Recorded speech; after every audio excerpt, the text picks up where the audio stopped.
Si chiama sistema di generazione elettrica fotovoltaico. Più semplicemente si potrebbe coniare come il primo esempio al mondo di integrazione fra tecnologia per lo sfruttamento dell'energia solare ed antichi edifici. Non l'hanno inventato come al solito gli americani o gli stranieri, né tantomeno arriva dalla capitale. Il progetto è stato redatto da un professore veneziano, Vinicio Vianello, ed integrato a Villa Guidini di Zerobranco, classico esempio di villa veneta, costruita nel 1700, circondata da uno splendido parco di 6 ettari. Una villa che si proponeva come centro padronale di un'azienda agricola e contemporaneamente come casa di campagna per i nobili proprietari veneziani. Ora l'edificio è sede di gruppi sociali e culturali operanti nel territorio zerotino ed è anche in programma in futuro di installare un museo della civiltà contadina.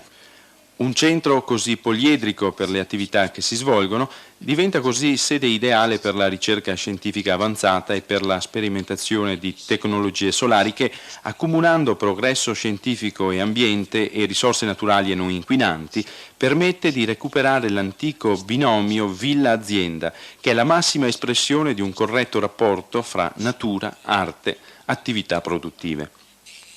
Come ha sottolineato il sindaco di Zerobranco Lucio Pasqualetto nel corso di una conferenza stampa tenutasi in villa stamane, Chernobyl insegna. Con questo non significa andare contro il nucleare, ma piuttosto significa trovare e ricercare nuovi spazi alternativi.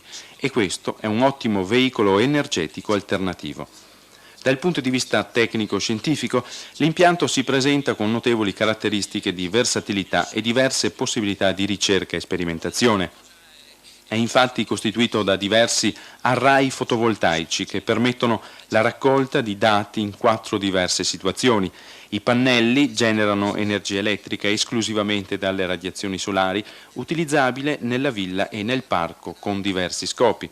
All'interno funziona una centralina computerizzata che raccoglie sia i dati forniti dai pannelli che quelli forniti da una sonda per le variazioni meteorologiche. In definitiva, il sistema installato sarà in grado di fornire energia alla villa, essere centro di ricerca e raccolta dati, divenire strumento didattico per vari livelli di istruzioni, dalle elementari all'università, ospitare nuove apparecchiature per il rilevamento di radiazioni nucleari, piogge acide, diverse fonti di inquinamento dell'atmosfera.